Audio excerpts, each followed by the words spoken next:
Hey YouTube, we are headed to Winchester and we're going to go look at some side-by-sides and hopefully some RVs and stuff. We will see what footage we decide to upload for you guys to show off our little trip.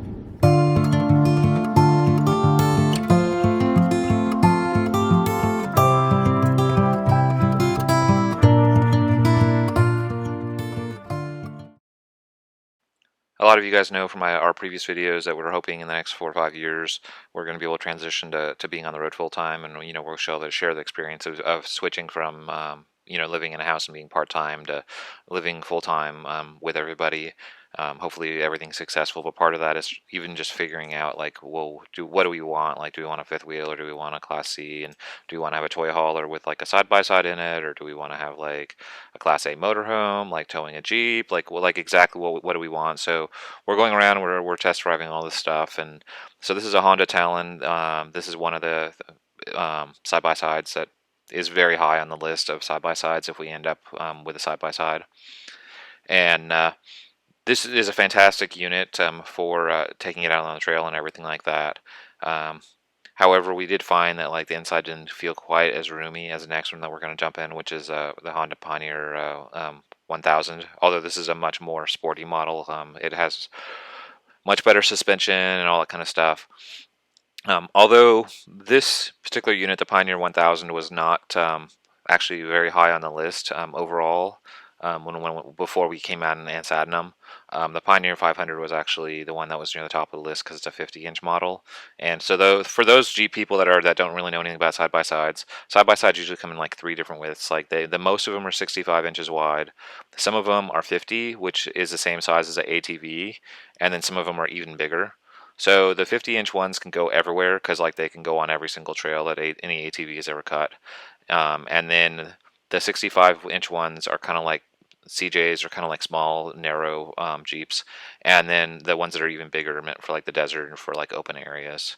And so the bigger ones obviously have a little bit better suspension. So that was our time at the dealer. What we ended up figuring out was basically we need to do more research is what we kind of figured out. We still don't know like if we're going to do like like if we're going to tow the Jeep or if we're going to get a toy haul or what we're going to do. But now we're going to go and look at some RVs and try to figure that out.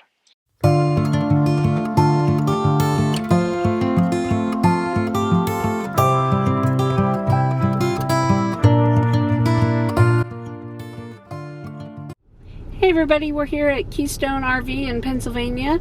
We're going to go check out some more RVs and see what they have. This is one of the places that was recommended for us to come check out the Outlaws, but I'm not sure if they have any in stock, so we'll see. We will see you. Yep, thanks.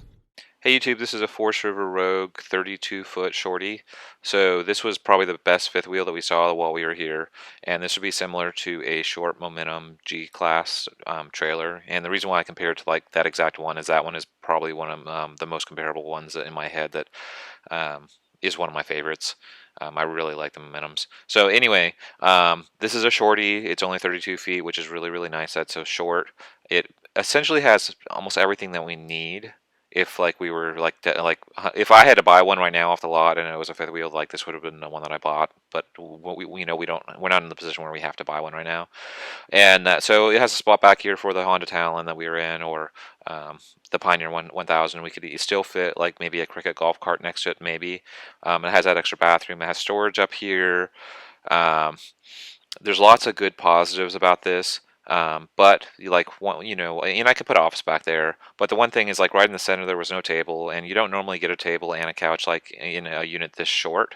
But that is a pretty big downfall that there's no table in the center. But it has lots of storage, no washer and dryer. That was like the other negative. It felt honestly a little bit cheap compared to like the Momentums that we've been in. I still prefer like the Momentums, like both the G class and the M class ones, but this was like the nicest one that we saw on a fifth wheel. We wanted to kind of share it with the channel just so you can see this is a type of thing that we're looking for if we went with a fifth wheel with like a side by side. Now we're going to jump over and show you some Class A's, and that would be like if we kept the Jeep and like going that way. Hey YouTube, so this is my favorite for the day, the Georgetown 378 by Forest River. and this is even my favorite compared to the fifth wheel we looked at, to tell you the truth. So there's positives and negatives. This is a gasoline unit, not a diesel unit, so it's $100 to $150,000 cheaper than the comparable diesel. So it's like saving money, yay.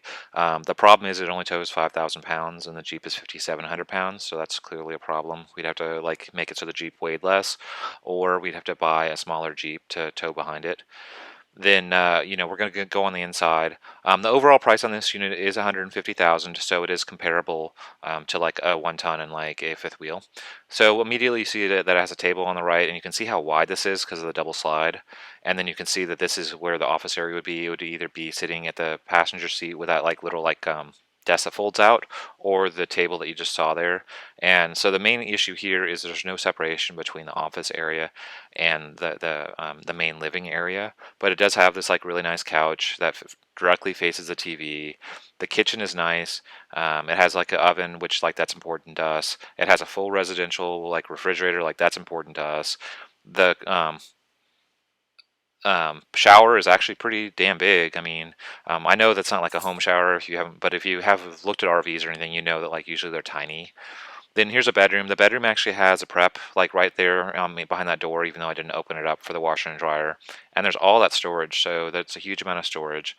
The bed is not a flip bed, like it like literally just like pushes in next to the closet, so that's really important to us too. The door actually has a door frame, like that's really important to us. So when you close the door, there's not like a big gaping gap. And the reason why that's important to us is like if somebody wanted to watch TV and watch their favorite TV show that I didn't really care about, like they could watch it like in the back bedroom, and I could be in the front of the cab or whatever doing something else, and we could not like interfere with each other like for when we want private time or whatever, which is like that's like super important because like going from like a huge massive house to like a very small confined space, it's really important to be able to have like that separation so you guys can do things on your own and then still do things together. And so, the other thing is because there's a table and like the passenger seat thing, like we could both hypothetically be working on the computer at the same time. She could have her office stuff out, if she had a little part-time job, and I could be programming. Like I said, this is all hypothetical, what we're planning to do in like the next 3 or 4 years. However, comparable to like a toy hauler, the main difference is there's no complete separation of the office, and that's kind of like why we're so attracted to toy haulers specifically. But when you don't give up the garage space, you gain all this like livable space. So, you kind of have to figure out. I mean, do you want to like have the office separated and give up livability, or do you want to have the give up livability and have a separate office? Hey YouTube, so this is going to be Kimberly's favorite for the day.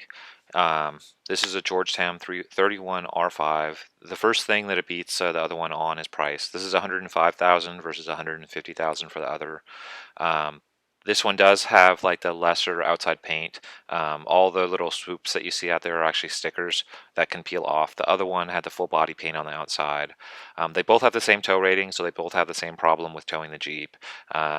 Being that they are on the same exact chassis. However, this one probably weighs less because it's shorter. It's 6 feet shorter. The office has the same issue where I would have to work probably from the passenger seat up here off that like little flip desk.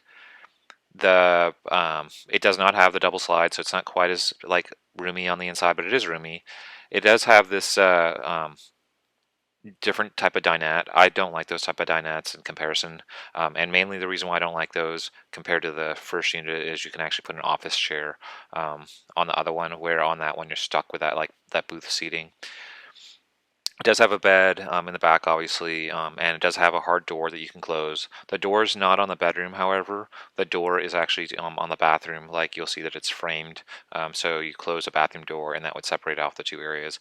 And so the washer and dryer prep is here, which is actually a big surprise to us that they make a 31-foot motorhome that actually has a washer and dryer. The smallest that we'd seen before was a 33.